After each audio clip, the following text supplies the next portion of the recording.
Drama की starting में हम इस ड्रामा की फीमेल लीड को देखते हैं जिसका नाम सू होता है। वह गार्डनिंग कर रही होती है। तभी बहुत सारे लोग वहां से गुजरते हैं। सू सोचती है कि शायद ये लोग यंग मास्टर जिंसी के लिए मैरिज प्रपोजल लाए होंगे। तभी लिली आती है और सू को लात मारकर गिरा देती है, ये कहते हुए कि मेरी ड्रेस को देखो, क्या यह ब्यूटीफुल लग रही है। साथ ही वह अपने पैरों को सू के हाथों पर रख देती है। सू उससे कहती है कि मेरे हाथ दुख रहे हैं, अपने पैर हटाओ वरना मैं तुम्हें श्राप दे दूंगी। लिली कहती है कि मैं तुमसे पूछ रही हूँ कि मेरी ड्रेस कैसी है और तुम बेकार की बातें कर रही हो। तुम्हारे पास बिल्कुल भी मैनर्स नहीं है। तुम्हारे फेस के अलावा तुम्हारे पास आखिर है ही क्या? तुम एक निकम्मी इंसान हो। तभी लिली की मॉम वहाँ आती है और कहती है कि इस जैसी निकम्मी इंसान पर अपनी एनर्जी क्यों लगा रही हो। यंग मास्टर जिंसी आया हुआ है, तुम्हें जाकर रेडी होना चाहिए। तुम उसकी होने वाली फियांसे हो। सू ये सुनकर कहती है कि लेकिन जिंसी तो मेरा फियांसे है। मॉम कहती है कि तुम्हें लगता है तुम उसके लायक हो। फिर हम देखते हैं कि सब लोग सबके सामने खड़े होते हैं। डैड बताते हैं कि जिंसी यंग मास्टर आगे चलकर लिंग फैमिली का राजकुमार बनने वाला है, इसीलिए मैंने उसकी मैरिज लिली से फिक्स की है। सू और जिंसी दोनों ही हैरान हो जाते हैं क्योंकि पहले उन दोनों की एंगेजमेंट फिक्स हुई थी, लेकिन डैड के सामने कोई भी खिलाफ नहीं जाता। डैड आगे बताते हैं कि सू, तुम्हारी मैरिज मैंने पांचों फैमिली की सबसे पावरफुल फैमिली यंशी फैमिली से फिक्स की है, जो उस फैमिली का हेड है। अगर तुम यंशी फैमिली में शादी कर लेती हो तो इससे सू फैमिली को बहुत बेनिफिट होगा। लिली ये सुनकर हंसने लगती है और मन में सोचती है कि यंग मास्टर यंशी एक निर्दयी इंसान है। अब तक उसने न जाने कितनी अपनी फियांसे को भगा दिया है और एसू के पास तो पावर भी नहीं है, ये वहाँ बिल्कुल भी नहीं टिक पाएगी। और जब सू वापस फैमिली में आएगी तो मॉम इसे यहाँ से निकाल देंगी। सू कुछ नहीं बोलती और डैड को बस थैंक यू कहती है। डैड कहते हैं कि तुम्हें आज ही यहाँ से यंशी फैमिली के लिए रवाना होना होगा। सू जाते हुए सोचती है कि आखिर मैंने इन दोनों माँ बेटी से छुटकारा पा ही लिया। फ्लैशबैक में हम देखते हैं कि सू गार्डनिंग कर रही थी और लिली अपने डैड के साथ पावर्स की प्रैक्टिस कर रही थी। लिली जानबूझकर अपनी पावर सू के ऊपर यूज कर देती है, जिससे सू को काफी चोट लग जाती है। लिली सॉरी बोलते हुए कहती है कि मैं अभी अपनी पावर को ठीक से यूज करना सीख रही हूँ, इसलिए मुझे माफ कर देना। लेकिन डैड उल्टा सू पर ही गुस्सा करते हैं और कहते हैं कि सू फैमिली में रहकर तुम्हारे पास पावर्स नहीं है तो तुम्हें यह सब सहना ही होगा। बाद में सू मॉम के सामने नीचे गिरी हुई होती है। मॉम उससे कहती हैं कि तुम्हारी हिम्मत कैसे हुई लिली की ड्रेस फाड़ने की। सू उन्हें समझाने की कोशिश करती है कि मैंने कोई ड्रेस नहीं फाड़ी, लेकिन मॉम मानने को तैयार नहीं होती और कहती है कि तुम्हें अंदर जाकर बंद होना पड़ेगा, यही तुम्हारी पनिशमेंट है। फिर वे लोग सू को बेसमेंट में बंद कर देते हैं। प्रेजेंट में सू सोचती है कि मुझे हर मौके का लाभ उठाना पड़ेगा और अच्छा हुआ मैं इस बंद पिंजरे से आजाद हो रही हूँ। फिर वह बहुत ही बुरी हालत में यंशी फैमिली पहुँचती है क्योंकि उसे पूरा रास्ता पैदल ही तय करके आना पड़ा था। यंशी फैमिली पहाड़ों के बीच बसी हुई थी, इसलिए उसे और ज्यादा परेशानी हुई थी। मेड उससे कहती है कि आप आ गई हैं। यंग मास्टर कब से आपका ही वेट कर रहे थे, वह आपसे मिलना चाहते हैं। सू सोचती है कि मेरी हालत बहुत ज्यादा खराब है, अगर ऐसे में यंग मास्टर मुझे देखेगा तो वह मुझे यहाँ से निकालने में टाइम भी नहीं लगाएगा। इसलिए वह मेड से कहती है कि क्या मैं पहले हाथ मुंह धो सकती हूँ, लेकिन मेड मना कर देती है और कहती है कि यंग मास्टर को पवेलियन जाना है और उनके पास सिर्फ 20 मिनट्स का ही टाइम है, इसलिए आपको अभी उनसे मिलना होगा। फिर हम देखते हैं कि सू यंग मास्टर के पास आती है। यांशी ने अपने फेस पर मास्क पहना हुआ था। सू सोचती है कि यह पांचों फैमिली की सबसे पावरफुल फैमिली से आता है। मैंने सुना है कि यह बहुत रहस्यमयी इंसान है, इसे अभी तक किसी ने नहीं देखा। जितनी भी विमेन इसे मैरिज करने आई थी उन्होंने बस यही कहा है कि इसका फेस बदसूरत है, इसलिए ये हमेशा मास्क पहनकर रखता है। सू उसे ग्रीट करती है। यंशी उसे बाहर जाने के लिए कह देता है। सू सोचती है कि अब मैं क्या करूंगी, मेरा पहला ही इंप्रेशन खराब हो गया। तभी तो बाकी विमेन भी इसे हैंडल नहीं कर पाई थी। इसने मुझे देखा भी नहीं और जाने के लिए कह दिया। यंशी अपना फेस टर्न करता है और अपने मैजिक से उस पर अटैक कर देता है। तभी उसका मास्क गिर जाता है और सू उसका फेस देख लेती है। वह सोचती है कि यह तो बहुत हैंडसम है। इसका मतलब जितनी भी विमेन आई थी उन्होंने इसका फेस नहीं देखा, इसलिए इसे बदसूरत कहती थी। सू अपनी छड़ी से बुरी आत्माओं को निकालने लगती है। तभी सू को पता चलता है कि यंशी ने बस उसकी छड़ी पर अटैक किया था उन आत्माओं को भगाने के लिए। यंशी कहता है कि तुम अपने साथ जो सामान लाई थी उसमें बुरी आत्माएं थीं। मैं बस उन्हें भगाने की कोशिश कर रहा था, मेरा तुम्हें हर्ट करने का इरादा नहीं था। सू भी माफी मांगती है और कहती है कि मुझे इसके बारे में पता नहीं था, जिसकी वजह से आपको परेशानी उठानी पड़ी। यांशी कहता है कि यांशी पवेलियन पहाड़ों से घिरा हुआ है और इन पहाड़ों में बुरी आत्माएं रहती हैं। इसके बारे में किसी को पता नहीं है, इसलिए खुद को गिल्टी फील करने की जरूरत नहीं है। वह मेड से कहता है कि इसे ले जाकर रेस्ट करने को कहो और साथ में फ्रेश होने को भी बोलो। सू जाने लगती है। तभी यांशी कहता है कि तुम 35वीं हो जो यहाँ मेरी फियांसे बनकर आई हो।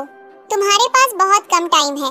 अगर तुम मुझे एक अच्छा एक्सप्लेनेशन नहीं दोगी कि मुझे तुम्हें क्यों रखना चाहिए, तो तुम्हें भी यहाँ से निकाल दिया जाएगा और सू फैमिली वापस भेज दिया जाएगा। सू वहाँ से चली जाती है। यांशी सोचता है कि देखने से तो नहीं लगता कि ये सू फैमिली की डॉटर है जिसके पास स्पेशल पावर्स होती हैं। इसके पास कोई पावर नहीं है। इसका मतलब सू फैमिली की फर्स्ट वाइफ ने हमारे जैसे इंसान से मैरिज की थी। वह हमारे जैसी नहीं बल्कि एक नॉर्मल पर्सन थी।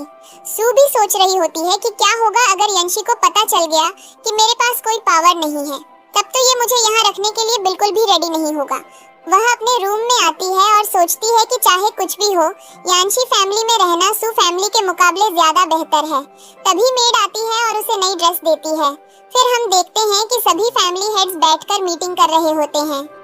उनमें से एक कहता है कि वह डेविल जानवर हमारी कैद तोड़कर भाग जाएगा। वह दिन ज्यादा दूर नहीं है।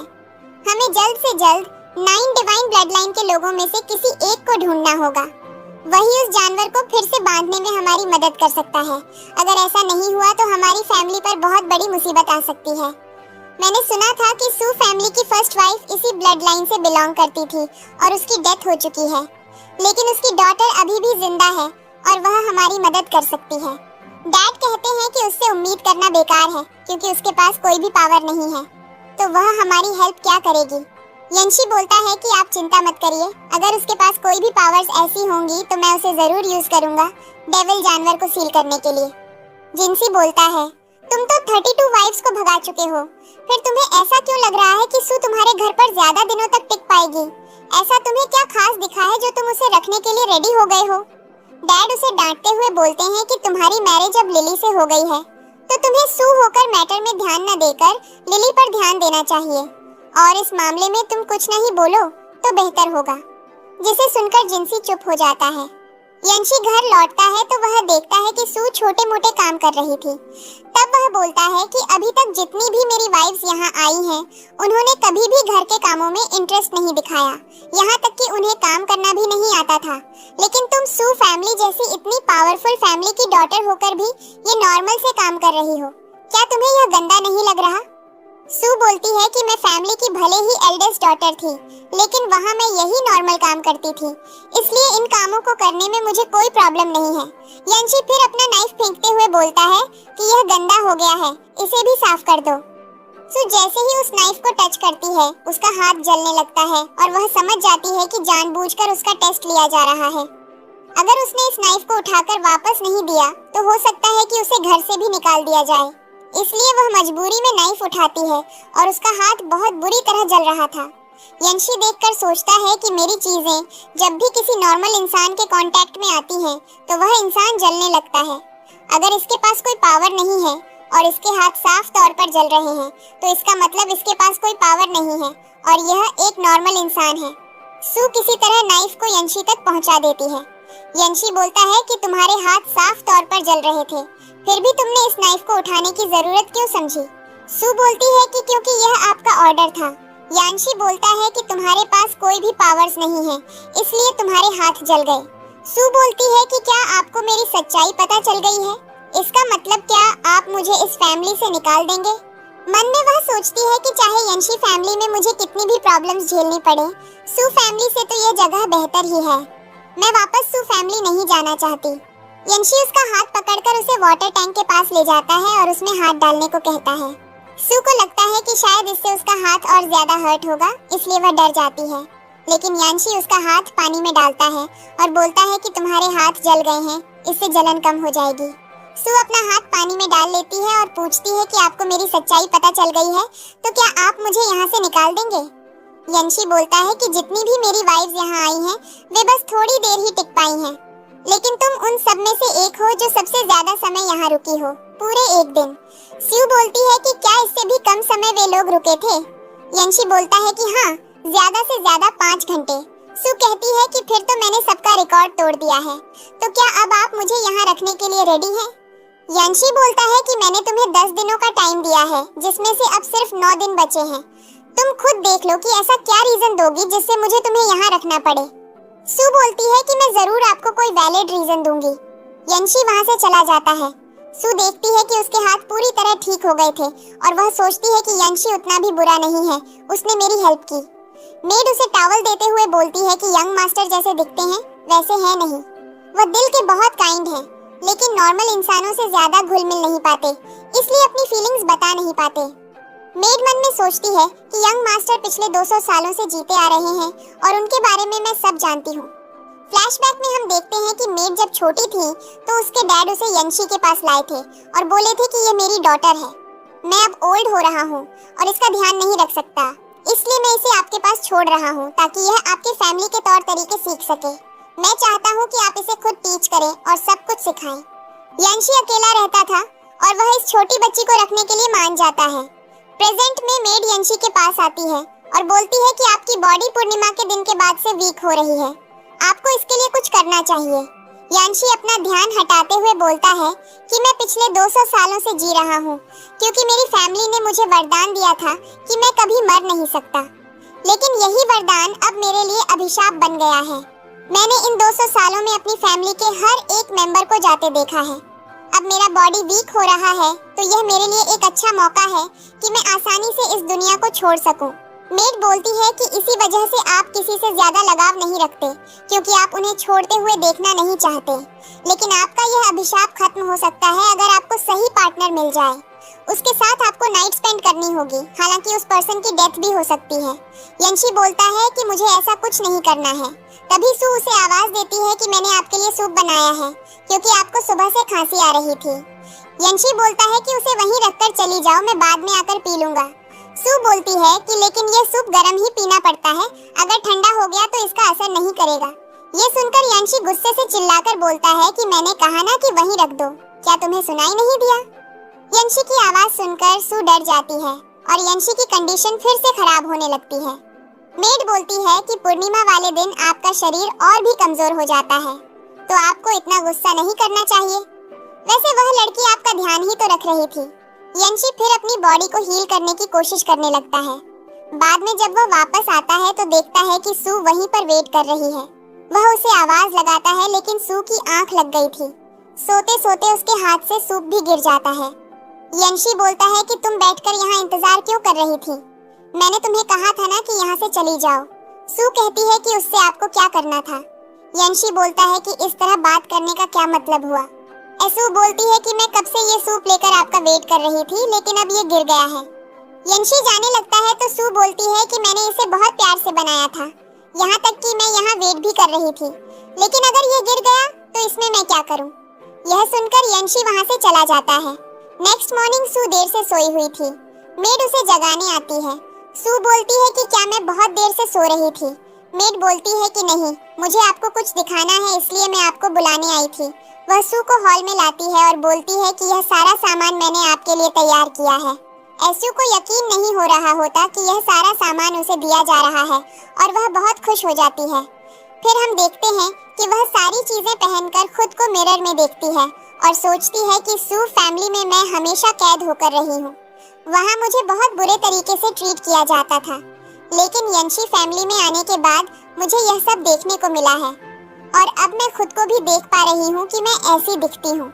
इधर लिली को देखते हैं जो जिंसी को जबरदस्ती लेकर आ रही होती है और बोलती है कि क्या हुआ, क्या तुम अपनी एक्स गर्लफ्रेंड को देखने से डर रहे हो? जिंसी बोलता है कि एक्स गर्लफ्रेंड नहीं, वह बस मेरी होने वाली फियांसे थी, लेकिन अब मेरी मैरिज तुमसे फिक्स हो गई है, इसलिए मुझे उसके लिए थोड़ा बुरा लग रहा है। लिली बोलती है कि इसलिए तो मैं आज उसे सॉरी बोलने वाली हूँ, साथ ही अपने एंगेजमेंट में भी उसे बुलाने वाली हूँ। चलो हम साथ में उसे इनविटेशन देते हैं। वैसे मैंने सुना है कि वह यंशी फैमिली में ट्रायल डॉटर इन लॉ बनकर गई है, लेकिन अब तक यंशी की जितनी भी ट्रायल वाइफ्स रही हैं, उन्हें उसने बहुत बुरी तरह डराकर भगा दिया है। कुछ दिनों में सू का भी यही हाल होने वाला है। चलो जाकर देखते हैं। वे दोनों अंदर आते हैं। सू बोलती है कि ये मेरी सिस्टर है, तो मैं इससे कुछ बात करना चाहती हूँ। यह कहकर वह वहाँ से चली जाती है।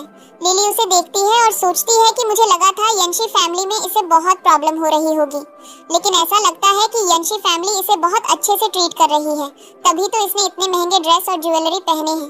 सू पूछती है कि क्या तुम्हें कुछ कहना है जो तुम यहाँ आई हो। लिली बोलती है कि हाँ, मैं यहाँ तुम्हें अपना एंगेजमेंट इनविटेशन देने आई हूँ। मैं और जिंसी नेक्स्ट मंथ एंगेजमेंट करने वाले हैं। सू उसे कंग्रेचुलेशंस बोलती है। लिली फिर उसके पास आकर बोलती है कि तुमने तो बहुत महंगा ड्रेस पहना है और उसके हेयर पिन को निकालकर तोड़ देती है। जिंसी यह देखता है तो लिली पर गुस्सा करने लगता है और कहता है कि तुम बहुत ज्यादा कर रही हो, लेकिन लिली बोलती है कि फैमिली के मैटर से तुम्हें दूर रहना चाहिए। जिंसी कमजोर फैमिली से बिलोंग करता था, इसलिए वह कुछ बोल नहीं पा रहा था, लेकिन लिली सू को बोले ही जा रही थी। तभी वहाँ मैजिक से लिली को नीचे गिरना पड़ता है। वह गुस्से से बोलती है कि किसकी इतनी हिम्मत हुई। यंशी वहाँ आ गया था। उसे देखकर दोनों बहुत हैरान हो जाते हैं। ये तो बहुत हैंडसम है। इसका मतलब यह बस अफवाह थी कि यह बदसूरत है। यंशी बोलता है कि तुम लोग यहाँ क्या कर रहे हो। लिली बताती है कि मैं यहाँ अपनी सिस्टर को हमारे एंगेजमेंट का इनविटेशन देने आई थी। यंशी बोलता है कि ठीक है, मैं और मेरी होने वाली फियांसे तुम्हारे एंगेजमेंट में आएंगे। अब तुम यहाँ से जा सकती हो। लिली ये सुनकर कि वह सू को अपनी होने वाली फियांसे बोल रहा है, पूछती है कि क्या आप इससे मैरिज करने वाले हैं। यंशी बोलता है कि बहुत हो गया और सू को अपने पास आने के लिए बुलाता है। सू उसके पास आती है तो वह उसका हाथ पकड़कर वहां से ले जाता है। लिली सोचती है कि मुझे उम्मीद नहीं थी कि जो मेरा फियांसे है वह इतना हैंडसम होगा, वरना मैं कभी इस नॉर्मल फैमिली के हेड को नहीं चुनती। लेकिन अभी भी देर नहीं हुई है, मुझे अपनी चीज वापस लेनी चाहिए। वह सू को बोलती है कि तुम कुछ ज्यादा घमंडी हो रही हो। जिंसी उसे कहता है कि बस बहुत हुआ, आज तुमने बहुत तमाशा कर लिया। मैं तुम्हें बता रहा हूँ कि यह बस एक फैमिली मैरिज है, तो मुझसे फीलिंग्स की उम्मीद मत करना। लिली बोलती है कि तुमसे मुझे किसी भी तरह की उम्मीद नहीं है। इधर यांशी को देखते हैं। उसके पास मेड जल्दी से भागती हुई आती है और बताती है कि मिस सू लापता हो गई है। यांशी परेशान हो जाता है। इधर सू को देखते हैं, जिसे लिली ने किडनैप कर लिया था। लिली उससे बोलती है कि मुझे तुम्हारा फियांसे पसंद आ गया है, तो तुम उसे मुझे दे दो। सू बोलती है कि जब तक यंशी फैमिली मुझसे अपना एंगेजमेंट नहीं तोड़ लेती, तब तक मैं उसे तुम्हें नहीं दूंगी। लिली गुस्से से बोलती है कि तुम्हें लगता है जब उसे सच्चाई पता चलेगी कि तुम्हारे पास कोई पावर नहीं है और तुम उसके लिए यूजलेस हो, तो वह फिर भी तुम्हें रखने के लिए रेडी होगा। यह कहकर लिली वहाँ से चली जाती है। इधर यंशी और मेड उसे ढूंढ रहे होते हैं, लेकिन कहीं भी सू का पता नहीं चल रहा था। फिर यंशी अपने मैजिक से सू के ठिकाने का पता लगा लेता है और वहां पहुंचता है। वहां वह देखता है कि सू बंधी हुई पड़ी थी। यंशी पूछता है कि यह किसने किया है, लेकिन सू बताने से मना कर देती है। फिर वह पूछता है कि क्या तुम कल रात से ही इसी तरह बंधी हुई थी, तो सू हाँ बोलती है। यंशी पूछता है कि क्या तुम ठीक हो, सू हाँ बोलती है। यह सुनकर वह गुस्से में बोलता है कि तुम्हें देखने से तो नहीं लग रहा कि तुम ठीक हो। फिर वह सू को उठाकर कार में लाता है और उसे बर्फ से जमी हुई बोतल देता है और बोलता है कि इसे अपनी चोट पर लगा लो, जिससे तुम्हारी चोट को थोड़ा आराम मिलेगा। साथ ही वह उसके लिए टीवी भी ऑन कर देता है ताकि उसका ध्यान इन सब चीजों से हट जाए। एसयू उसे इन सब चीजों के लिए थैंक यू बोलती है। वे लोग घर पहुंच जाते हैं, जहां यंशी बोलता है कि तुम मुझे नहीं बताना चाहती हो तो ठीक है, लेकिन तुम ये सब छुपाकर भी कुछ हासिल नहीं करोगी। अपनी ईमानदारी को आगे रखना सीखो, वरना इस दुनिया में सरवाइव नहीं कर पाओगी। सू अपने रूम में आकर यही सोच रही होती है कि अपनी ईमानदारी दिखाने का क्या फायदा। अगर मैं तुम्हें बता भी दूं तो क्या तुम सू फैमिली के खिलाफ जाओगे? हमारी मैरिज दोनों फैमिली के बेनिफिट के लिए हुई है, तो तुम भला सू फैमिली के खिलाफ मेरे लिए कैसे जाओगे? और जब तुम्हें पता चलेगा कि तुम्हारी होने वाली वाइफ ने ही मेरा किडनैप किया था, तो क्या तुम उसके खिलाफ जाओगे? यंशी घर पर आकर खाना खाने जा रहा था, तभी वहाँ सू आ जाती है, जिसे देखकर वह गुस्से से बोलता है कि यहाँ से निकल जाओ। लेकिन फिर हम देखते हैं कि वह असल में डेविल आत्मा को बोल रहा था बाहर निकलने के लिए। जैसे ही उसका ध्यान जाता है कि सू नीचे गिरी हुई है, तो वह जल्दी से आकर उसे देखने लगता है। उसे पता चलता है कि सू को काफी तेज फीवर है। रूम में मेड उसकी बॉडी चेक करती है और बताती है कि इन्हें चोट लगी है, जिसकी वजह से इन्हें फीवर हो गया है। लेकिन ऐसा लग रहा है जैसे इनकी बॉडी पर बहुत पुराने निशान भी हैं। यंशी सोचता है कि इसका मतलब इसका सू फैमिली में बचपन बिल्कुल अच्छा नहीं बीता था, तभी तो ये सारे चोट और दर्द आसानी से सह लेती है। वह जाने लगता है तो मेड पूछती है कि आप कहाँ जा रहे हैं। यंशी बोलता है कि मैं डॉक्टर को बुलाने जा रहा हूँ। इधर लिली अपने डैड के पास आती है और बोलती है कि डैड, आपने तो कहा था यंशी फैमिली उतनी अच्छी नहीं है, लेकिन यंशी फैमिली तो बहुत ही पावरफुल है। और आज मैंने उसका फेस देखा, वह बिल्कुल भी बदसूरत नहीं है बल्कि काफी हैंडसम है। मैं अपना एंगेजमेंट उसी से करना चाहती हूँ। डैड उस पर गुस्सा करने लगते हैं और बोलते हैं कि तुम्हारे शौक बहुत ज्यादा बढ़ रहे हैं, लेकिन ये तुम्हारे लिए ठीक नहीं है। तुम्हें पता है ना कि यंशी कभी भी किसी विमेन के लिए फीलिंग्स नहीं रखेगा। उसके लिए अपने फैमिली का मान सम्मान ही सबसे ज्यादा इम्पोर्टेंट है। तुम उसके साथ कभी खुश नहीं रह पाओगी। लिली बोलती है कि लेकिन सू बिल्कुल भी यंशी फैमिली के लायक नहीं है। आपको नहीं लगता अगर उन्हें पता चल गया कि उसके पास कोई पावर्स नहीं है तो वे उसे बिल्कुल भी नहीं रखना चाहेंगे।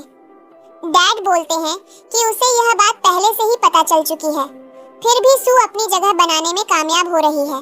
लिली बोलती है कि लेकिन सोचिए, अगर मैं उसकी जगह जाकर रिप्लेस हो जाऊं तो ऐसी फैमिली और ज्यादा खुश होगी और इससे हम लोगों का ही फायदा होगा। डैड बोलते हैं कि मेरे लिए तुम्हारी खुशी जरूरी है, क्या तुम इस बात से खुश रहोगी? लिली हाँ बोलती है। डैड बोलते हैं कि ठीक है, मैं इस बारे में बात करूंगा।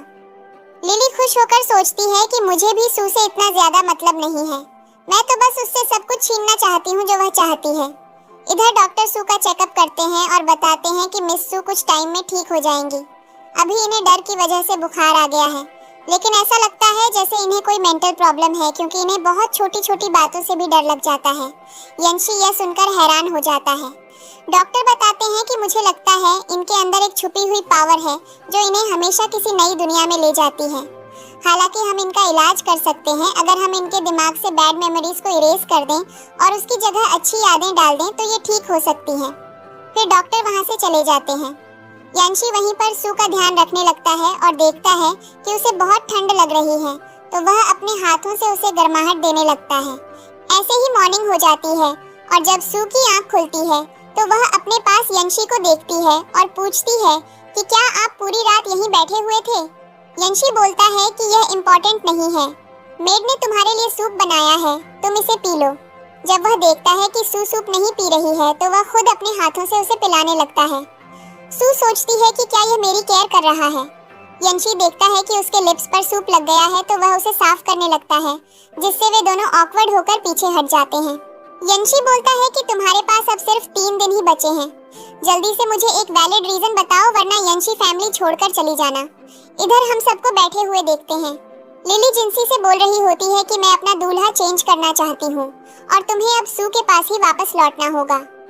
जिंसी बोलता है कि सू के पास कोई पावर्स नहीं है, ऐसे में हमारी फैमिली सबसे नीचे आ जाएगी और उससे मैरिज करने से हमें कोई फायदा नहीं होगा। तुम अचानक से ऐसा डिसीजन ले रही हो, मैं इससे अग्री नहीं हूँ। लिली कहती है कि मैं कुछ भी चेंज नहीं कर रही हूँ, जैसा पहले था वैसा ही है। सू तुम्हारी फियांसे थी और मेरा फियांसे यंशी था। अगर तुम इस बात को मानने के लिए रेडी हो तो हम तुम्हें इसके बदले गिफ्ट भी देंगे। जिंसी जब उसे खोलकर देखता है तो उसमें एक पर्ल होता है जिसे खाने से पावरफुल चाइल्ड पैदा होता है। डैड बोलते हैं कि इसकी मदद से सू तुम्हारी फैमिली को आगे बढ़ाने में हेल्प कर सकती है और तुम्हें तो पता ही है वह ऑलरेडी 9 ड्रैगन ब्लड लाइन से बिलोंग करती है। भले ही उसके पास पावर्स नहीं है, लेकिन ये पर्ल खाने के बाद उसके पास पावर्स आ जाएंगी और तुम्हें पता ही है कि उसके चाइल्ड के पास कैसी शक्तियाँ होंगी। जिंसी पहले से ही सू को लाइक करता था और उसे प्रोटेक्ट करना चाहता था, इसलिए वह इस डील को मान जाता है क्योंकि उसे लगता है कि अगर सू यंशी के पास रही तो उसे बहुत प्रॉब्लम्स फेस करनी पड़ेंगी।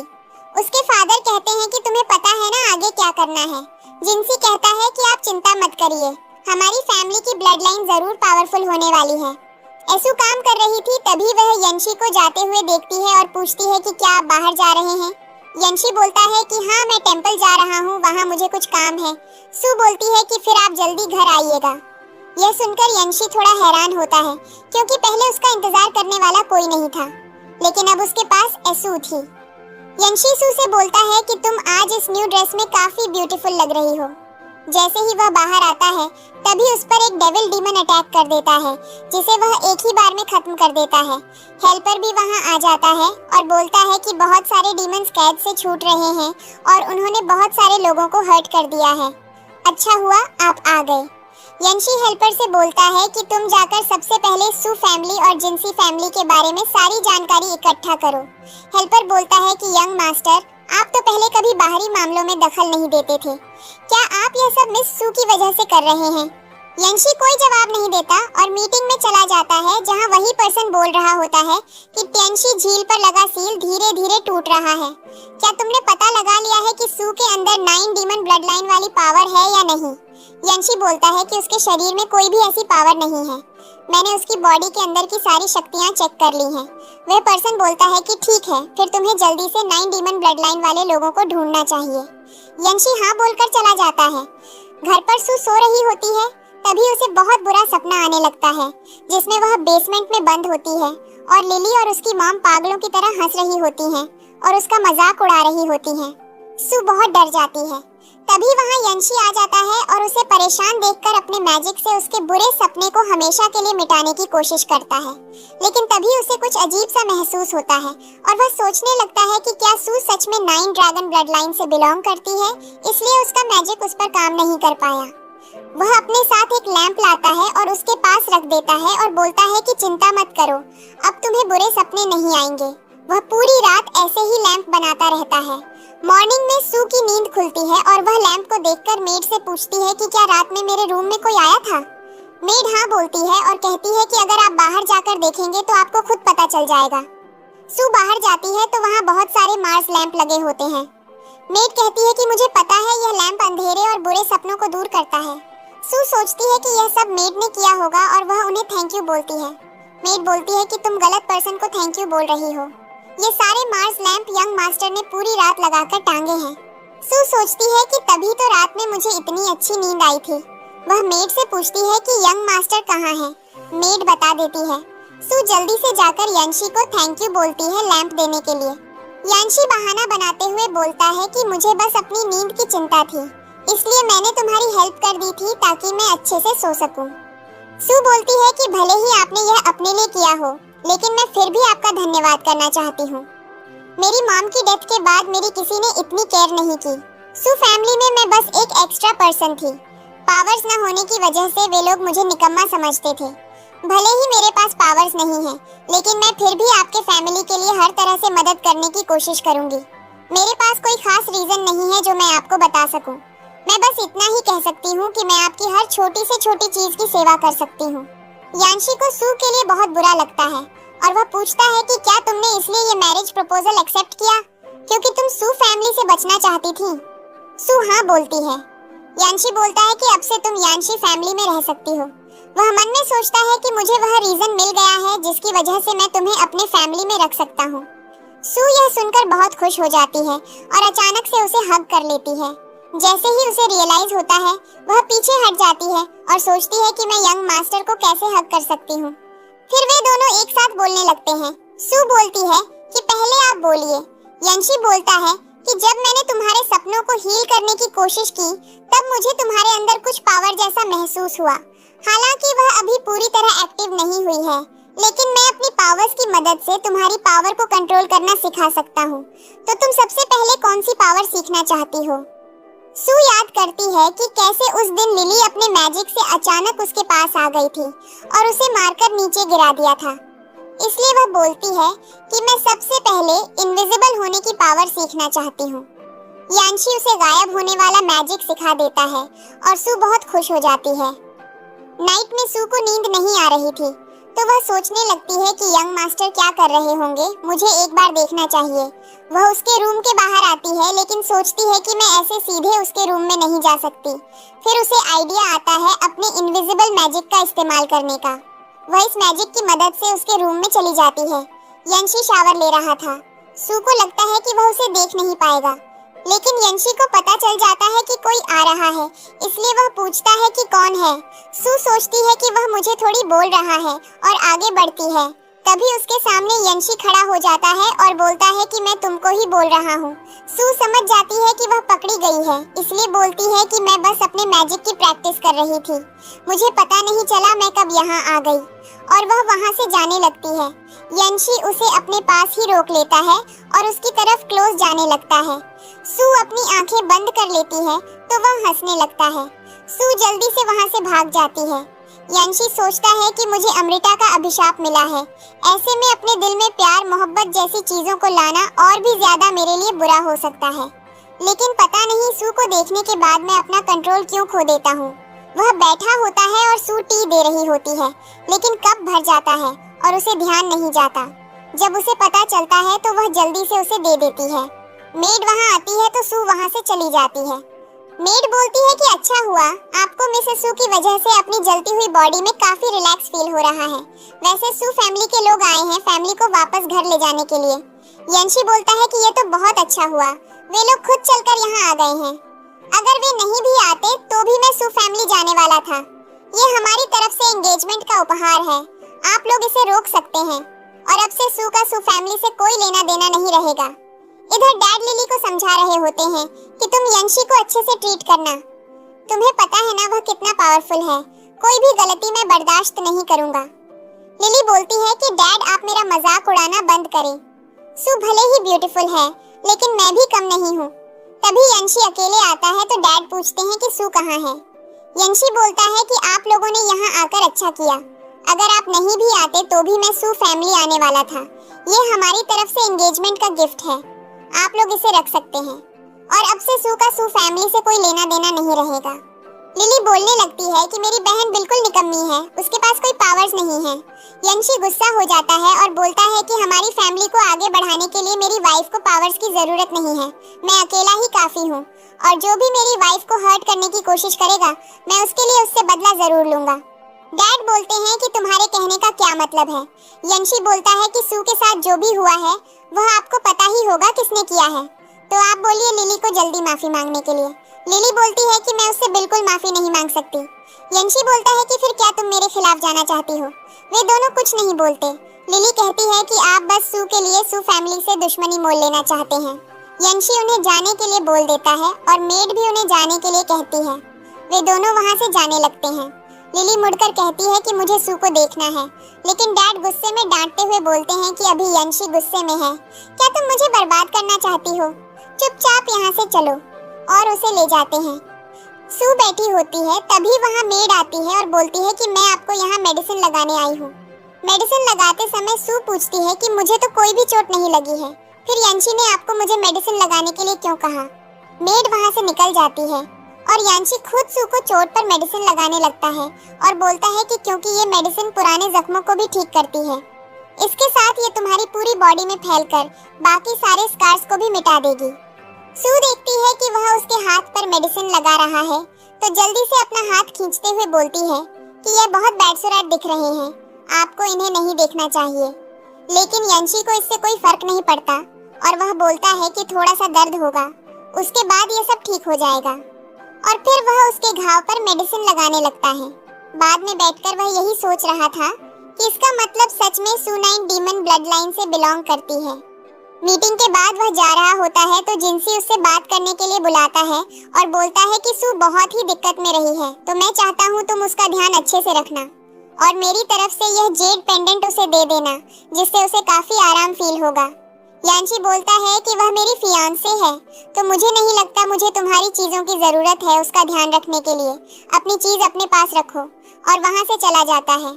यह सुनकर जिनसी को बहुत गुस्सा आता है। घर पर आकर यांशी अपना कल्टीवेशन कर रहा होता है क्योंकि आज पूर्णिमा की रात होती है और उसकी बॉडी काफी वीक हो गई थी, जिससे वह नेगेटिव शक्तियों को ठीक से सह नहीं पा रहा था। सू उसे इस हालत में देख रही होती है और उसने उसके लिए एक ताबीज बनाया था जिसे पकड़कर वह प्रे कर रही होती है। इधर सच में यांशी उन बुरी शक्तियों से आसानी से लड़ लेता है और उसका ध्यान सू पर जाता है। वह सोचता है कि क्या यह मेरे लिए प्रे कर रही थी और इसकी वजह से ही मैं आज सब हैंडल कर पाया।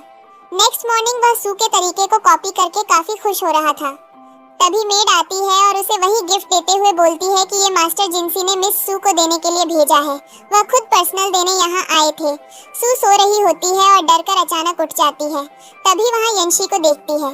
यांशी उसे मेडिसिन देते हुए बोलता है कि इसे पी लो। वह बताता है कि कल जिनसी यहाँ आया था। सू पूछती है कि जिनसी यहाँ क्यों आया था। यांशी बोलता है कि क्या हुआ, तुम उसका नाम सुनकर एक्साइटेड हो गई हो, उसने तुम्हारे लिए ये मेडिसिन भेजी है।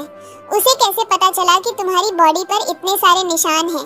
एसयू उसे देखती है और बोलती है कि मैं इसे नहीं रख सकती क्योंकि आप और उसका कोई रिलेशनशिप नहीं है। यंशी बोलता है कि अगर ऐसा है तो वह तुम्हारे लिए संतान उत्पन्न करने की मेडिसिन क्यों भेजेगा, वो भी सीक्रेट तरीके से। मैं तुम्हें बता रहा हूँ, तुम्हें भूलना नहीं चाहिए कि तुम अब यंशी फैमिली की होने वाली डॉटर इन लॉ हो। सू बोलती है कि आप चिंता मत कीजिए, मेरे दिल में सिर्फ आप ही हैं। मैं किसी और के बारे में सोच भी नहीं सकती और ये मेडिसिन मैं जल्दी से जिंसी के पास वापस भिजवा दूंगी, फिर आपको ट्रस्ट हो जाएगा। यंशी बोलता है कि ठीक है और वहाँ से चला जाता है।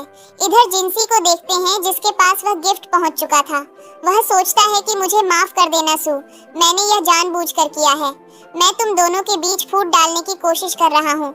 मुझे अपनी फैमिली के हेड से धमकी मिली थी, अगर मैं ऐसा नहीं करूँगा तो मैं अपना पद खो सकता हूँ। तुम इसके लिए मुझे माफ कर देना और मुझसे नफरत मत करना। इधर यंशी को परेशान देखकर मेड बोलती है कि आपको क्या मिस सू की चिंता हो रही है। वह कहता है कि मुझे उस मूर्ख की क्यों चिंता होगी। मेड बोलती है कि आप चिंता मत कीजिए क्योंकि मिस सू यहाँ रुकने के लिए मान गई हैं, तो वह बिल्कुल भी जिंसी के बारे में नहीं सोचेंगी। जिंसी उनका पास्ट है, आपको उसके बारे में चिंता नहीं करनी चाहिए। मुझे पता है मिस सू बिल्कुल प्योर दिल की है। यंशी बोलता है कि गाड़ी निकालो, मुझे लगता है अगर सू ज्यादा घर में रहेगी तो शायद और बीमार हो जाएगी। मैं उसे बाहर घुमाकर लाऊंगा। कार से वे दोनों जा रहे होते हैं। यंशी उसे पानी की बोतल देते हुए बोलता है कि इसे पी लो। एसयू बोलती है कि आप मेरी इतनी केयर क्यों कर रहे हैं। वह बोलता है कि क्योंकि मुझे डर है अगर तुम बीमार दिखोगी तो लोगों को लगेगा मैं तुम्हें ठीक से नहीं रखता, इसलिए मुझे तुम्हारा ध्यान रखना पड़ रहा है। क्या हुआ, तुम इतना डर क्यों रही हो, मैं तुम्हें खा थोड़ी ना जाऊंगा। सू बोलती है कि पहले मेरी इतनी केयर किसी ने नहीं की थी। आप पहले पर्सन हैं जो मेरी इतनी देखभाल कर रहे हैं, और वह उसे थैंक यू बोलती है। इधर हम जिंसी को देखते हैं जिसके डैड उस पर बहुत गुस्सा कर रहे होते हैं। वे बोलते हैं कि तुम किसी लायक नहीं हो, तुमसे एक लड़की भी नहीं लाई गई। जिंसी बोलता है कि वह ऑलरेडी यंशी फैमिली में जा चुकी है, अब मैं क्या कर सकता हूँ। लेकिन उसके डैड गुस्से में बोलते हैं कि चाहे कुछ भी हो, तुम्हें उसका ट्रस्ट जीतकर उसे वापस लाना ही होगा। तुम्हें पता ही है वह 9 डेविल ब्लड लाइन की इकलौती संतान है और वही डेविल जानवर को भी कैद कर सकती है। अगर हमारे पास सू होगी तो हम डेविल को हमेशा के लिए कैद करने में सक्सेसफुल हो जाएंगे और पांचों फैमिली में हमारा नाम सबसे ऊपर गिना जाएगा। हमारे पास ही सबसे अच्छा चांस है पांचों फैमिली से पावरफुल बनने का। चाहे कुछ भी हो, तुम्हें सू को हमारे पास लाना ही होगा, वरना तुम अपनी गद्दी पर बैठने के बारे में भूल जाना। सू गार्डनिंग कर रही होती है, तभी वहाँ जिंसी अपने मैजिक से आता है और उसे आवाज लगाता है। सू उसे देखकर पूछती है कि आप यहाँ पर क्या कर रहे हैं। जिंसी बोलता है कि मुझे डर था कि यंशी तुम्हें परेशान करता होगा, इसलिए मैं तुम्हें देखने चला आया। पर सू बोलती है कि मैं यहाँ पर बिल्कुल ठीक हूँ, आपको अब यहाँ से चले जाना चाहिए। तभी यंशी भी वहाँ आ जाता है और जिंसी से बोलता है कि बिना इनविटेशन के आपको यहाँ पर आने की क्या जरूरत पड़ गई। जिंसी उसे देखकर कुछ नहीं बोल पाता और उसे मजबूरन वहाँ से जाना पड़ता है। यंशी सू से बोलता है कि क्या अब तुम्हारा दिल भर गया है। सू बोलती है कि मुझे पता है मेरा प्लेस कहाँ है। यंशी गुस्से में था और वहाँ से चला जाता है। अपने रूम में आकर एसू बहुत ज्यादा परेशान हो रही होती है कि यंशी उससे ठीक से बात नहीं कर रहा। लगता है वह उससे गुस्सा हो गया है, पर मुझे समझ नहीं आ रहा कि जिंसी यंग मास्टर यहाँ क्यों आए थे। उन्हें तो पता है कि मैं ऑलरेडी यंशी फैमिली की होने वाली वाइफ हूँ, फिर भी वह यहाँ आने की कोशिश क्यों कर रहे थे। बाद में वह अपनी छोटों को देख रही होती है, तभी यंशी वहाँ आता है। सू पूछती है कि इतनी रात को आप यहाँ क्यों आए, क्या कुछ काम है। यंशी बोलता है कि मैं आज यहीं पर सोने वाला हूँ। सू सोचने लगती है कि पर मैं इसके लिए भी रेडी नहीं हूँ। यंशी उसे अपने पास आकर बैठने के लिए बोलता है, पर वह नहीं आती तो वह बोलता है कि तुम क्या सोच रही हो, मैं बस तुम्हारे बुरे सपनों की वजह से तुम्हारे साथ सोना चाहता हूँ ताकि तुम्हें कोई प्रॉब्लम ना हो। सू फिर आकर बैठ जाती है। यांशी उसका ट्रीटमेंट करने लगता है, जिसकी वजह से वे दोनों ड्रीम वर्ल्ड में पहुंच जाते हैं। यांशी सू को ढूंढने लगता है, तभी उसे लिली, उसके डैड और मॉम की आवाजें आने लगती हैं, जो बहुत बुरी तरह से सू को धमका रहे थे। यांशी को सू की मॉम भी दिखती है तो वह पूछने लगता है कि आप यहाँ पर हैं। जब आपको पता था कि सू को बुली किया जा रहा है तो आपने उसे प्रोटेक्ट क्यों नहीं किया, और उसके पास आपकी जैसी शक्तियाँ क्यों नहीं हैं। मॉम बोलती हैं कि मैंने जानबूझकर सू के अंदर की शक्तियों को कभी बाहर आने नहीं दिया, क्योंकि अगर ऐसा होता तो उसे भी मेरे जैसा कर दिया जाता। यांशी बोलता है कि इसका मतलब आपकी डेथ नहीं हुई थी। मॉम बोलती हैं कि मुझे टियांशी पवेलियन में कैद कर दिया गया था और वहीं पर मेरी डेथ हो चुकी थी। यंशी बोलता है कि फिर आप इन बुरे सपनों से सू की मदद क्यों नहीं कर रही थी? आपको पता है उसे सू फैमिली में कितनी बुरी तरह ट्रीट किया गया। मॉम बोलती हैं कि मुझे पता है, ये सब चीजें मैंने सू की भलाई के लिए ही की हैं। यंशी बोलता है कि इसका मतलब आप जानबूझकर ये सारे बुरे ड्रीम्स सू के पास लाना चाहती थी ताकि उसकी शक्तियां दबी रहें। मॉम हाँ बोलती हैं और अचानक गायब हो जाती हैं। यंशी सू को ढूंढ लेता है और उसे फिर से रियल वर्ल्ड में ले आता है। वह उसे गोद में पकड़े बैठा होता है और होश में आने पर उसे अलग कर देता है और कहता है कि अब हमें सो जाना चाहिए। सू जल्दी से जाकर सो जाती है और यंशी भी वहीं पर लेट जाता है। नेक्स्ट मॉर्निंग वे दोनों एक दूसरे के बहुत क्लोज आ गए होते हैं। सू जब देखती है तो उठ जाती है। यंशी पूछता है कि तुम्हें क्या कल रात नींद अच्छी आई थी? सू बोलती है कि हाँ, मुझे पहली बार बुरे सपने नहीं आए और कहती है कि मैंने उस टाइम ड्रीम में अपनी मॉम को देखा था। यंशी बताता है कि तुम्हारे अंदर एक छुपी हुई पावर थी और उसे दिखाता भी है। सू पूछती है कि पर ये मुझे पहले क्यों नहीं पता चला? यंशी बताता है कि तुम्हारी मॉम की वजह से वह तुम्हें प्रोटेक्ट कर रही थी और फिर अपने मैजिक से एक ताबीज बनाकर उसके अंदर डाल देता है ताकि किसी को उसके मैजिक के बारे में पता न चले। फिर वह अपने मास्टर के पास आता है और बोलता है कि आपने मुझे क्यों बुलाया है? वह पर्सन बोलता है कि वह डीली पड़ रही है और इसे तुम ही रोक सकते हो। हालांकि इसे ज्यादा दिन तक रोकने में हम सक्सेसफुल नहीं हो पाएंगे। क्या तुम इस रिस्पॉन्सिबिलिटी को लेने के लिए रेडी हो? इसमें तुम्हारी मौत भी हो सकती है। फिर भी यंशी मान जाता है। उसके जाने के बाद उसका मास्टर अपने हेल्पर को ऑर्डर करता है कि जाकर एक लड़की को ले आओ जो डीमन ब्लड लाइन से है। उस जानवर को वापस से कैद कराने के लिए उसकी डेथ की वजह से ही हम उस जानवर को कैद कर सकते हैं। यानी उन्हें पता चल गया होता है कि सू के पास पावर है और यंशी ये सब बातें उनसे छुपा रहा है। घर पर सू यंशी का वेट कर रही थी। जैसे ही उसके कार की आवाज सुनती है वह काफी खुश होकर बाहर जाने लगती है, पर मेड मना कर देती है कि बाहर जाना मना है। सू भी सोचती है कि फिलहाल घर में टेंशन बहुत ज्यादा चल रहा है। ऐसा लग रहा है जैसे कुछ बुरा होने वाला है। यांशी को थोड़ा बहुत डाउट हो जाता है कि कोई उसका पीछा कर रहा है। फिर वह सू के पास आता है और बोलता है कि तुम मेरे साथ स्टडी के लिए आओ, मैं 3 दिनों बाद तियांशी पवेलियन जाऊंगा। उससे पहले मैं तुम्हें यंशी फैमिली की सारी रिस्पॉन्सिबिलिटी सौंप दूंगा। सू पूछती है कि पर आप ऐसा क्यों कर रहे हैं? क्या आप वापस नहीं लौटने वाले हैं? यांशी बोलता है कि तुम मुझसे प्रॉमिस करो कि तुम यांशी फैमिली को अच्छे से प्रोटेक्ट करोगी और साथ में खुद को भी। सू कहती है कि क्या मैं आपके साथ जा सकती हूँ? मैं आप पर बोझ नहीं बनना चाहती। वहाँ पर मैं आपकी हेल्प करूंगी सील को बंद करने में। यांशी को पता था कि वे लोग सू को ढूंढ रहे हैं और वह सू को अपने साथ लेकर और खतरे में बिल्कुल नहीं डाल सकता था। वह कहता है कि तुम मुझ पर बोझ नहीं हो, तुम मेरी वाइफ हो और चिंता करने वाली बात नहीं है, मैं इसे अकेले संभाल लूंगा। तुम्हें यहाँ रहकर सब चीजें हैंडल करनी है। फिर वह उसे सारे मैजिक सिखा देता है। यांशी के जाने का टाइम आ जाता है और सू उसे जाने नहीं देना चाहती थी, साथ ही काफी उदास भी दिख रही थी। यांशी उसे शांत रहने को बोलता है और वहाँ से चला जाता है। तभी देखते हैं कि सू को एक परेशान आदमी किडनैप कर लेता है। घर के अंदर प्रोटेक्शन सर्कल बना हुआ था, लेकिन सू बाहर चली गई थी, इसलिए वह आदमी उसे ले जाने में सक्सेसफुल हो जाता है। फिर हम देखते हैं कि सभी लोग वहाँ पर थे और सू नीचे गिरी हुई थी। मास्टर बोलता है कि सू को कुर्बानी देकर ही हम तियांशी पवेलियन को सील कर सकते हैं। मैंने जानबूझकर यंशी को यहाँ से भेजा है। वह अभी घायल होगा तो हमसे लड़ नहीं सकता है, इसलिए हमें जल्दी करना होगा। सू भी उनकी बातें सुन रही होती है, लेकिन उसके पास कोई ऑप्शन नहीं था। वह उन लोगों का मुकाबला नहीं कर सकती थी, इसलिए मास्टर उसकी सारी पावर छीनने लगता है। तभी यंशी वहाँ आ जाता है और मास्टर को ऐसा करने से रोक देता है। मास्टर बोलता है कि मैं तुम्हारा ही इंतजार कर रहा था।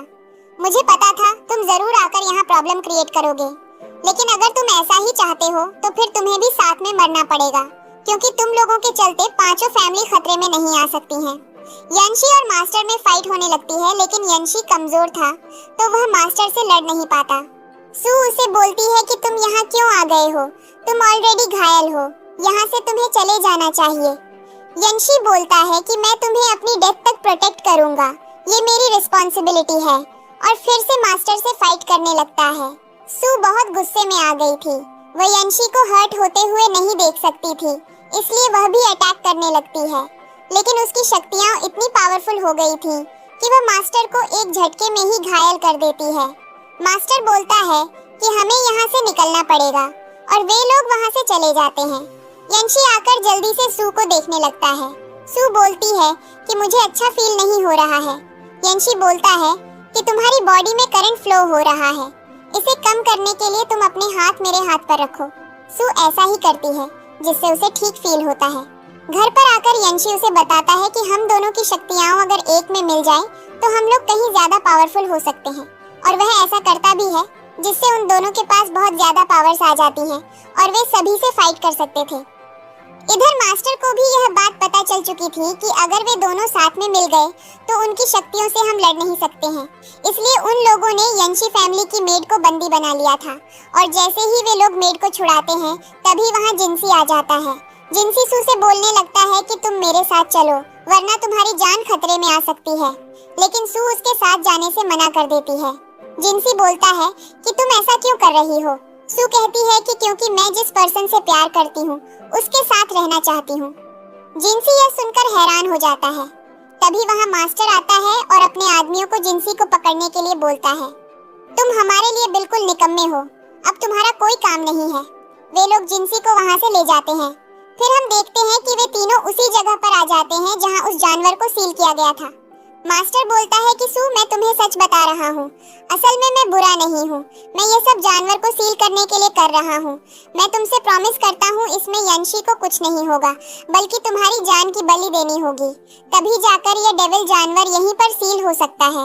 इसके चलते हमारे कई लोग मर गए हैं। तुम देख लो, क्या तुम यंशी को नहीं बचाना चाहती हो? अगर वह अकेला इस जानवर को सील करेगा तो इसका कोई फायदा नहीं है, उल्टा उसकी डेथ हो जाएगी। फिर वह सुपर अटैक कर देता है जिससे सू के अंदर से उसकी मॉम की आत्मा बाहर निकल जाती है, क्योंकि उसकी मॉम उसके अंदर रहकर ही उसे प्रोटेक्ट कर रही थी। वह मास्टर पर जोर से अटैक करती है और कहती है कि यहाँ से निकल जाओ वरना मैं तुम्हें मार डालूंगी। तुम लोगों ने पहले भी मेरी जान ले ली थी इस जानवर को सील करने की वजह से, इस बार मैं अपनी डॉटर की बलि नहीं चढ़ाने दूंगी।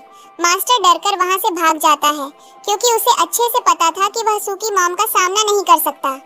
मॉम सू से कहती है कि तुम्हें एक अच्छा पार्टनर मिल गया है, अब मुझे तुम्हारी चिंता नहीं है। मैं खुद को कुर्बान कर रही हूँ इस डेविल को सील करने में, और मेरी सारी शक्तियाँ अब तुम्हारे अंदर चली जाएंगी। सू बहुत ज्यादा रोने लगती है। मॉम उसे सारी पावर देकर और यांशी को सू का ध्यान रखने को बोलकर गायब हो जाती है, क्योंकि उनकी आत्मा अब खत्म हो चुकी थी। यांशी सू को संभालता है और बोलता है कि हम यह कर सकते हैं। तभी वहाँ डेविल भी आ जाता है जिसे वे दोनों मिलकर वापस से कैद कर देते हैं, लेकिन ज्यादा एनर्जी खत्म होने की वजह से वे दोनों बेहोश हो जाते हैं। नेक्स्ट डे सू यंशी को जगाती है। वे दोनों यह देखकर खुश होते हैं कि उन्होंने फिर से डेविल को कैद कर दिया। तभी मेड भी सभी बंदियों को लेकर वहाँ उन्हें ढूंढते हुए आ जाती है और उन्हें कंग्रेचुलेशन करती है कि अब हमें कोई भी प्रॉब्लम नहीं है, हमारे ऊपर से सारे खतरे हट गए हैं। वे दोनों घर आकर बैठे होते हैं। यांशी बोलता है कि तुम हार मत मानो और प्रैक्टिस करते रहो, क्योंकि उस एक्सीडेंट की वजह से सू की पावर अब सही से काम नहीं कर रही होती है। यांशी उसे सिखा रहा होता है। तभी सू उसके बालों में एक बाल ऐसा नोटिस करती है जो वाइट हो गया था। वह उसे तोड़ते हुए कंग्रेचुलेशन बोलती है कि तुम अब एक नॉर्मल पर्सन बन चुके हो। यांशी बोलता है कि मैंने कभी उम्मीद नहीं की थी कि मैं तुम्हारी वजह से एक नॉर्मल पर्सन बन जाऊंगा। मुझे इतनी खुशी कभी नहीं हुई थी जितनी मुझे तुम्हारे साथ हो रही है, कि मैं तुम्हारे साथ बेबीज कर पाऊंगा और हम साथ में ओल्ड होंगे और नेक्स्ट लाइफ में भी हम साथ में ही आएंगे। सू रो रही होती है तो यंशी उसे रोने से मना करता है और बोलता है कि यह तो हमारे लिए खुशी की बात है, हम अपनी लाइफ हमेशा साथ में बिताएंगे, और वे दोनों एक दूसरे को हग कर लेते हैं। इसी के साथ इस ड्रामा की हैप्पी एंडिंग हो जाती है।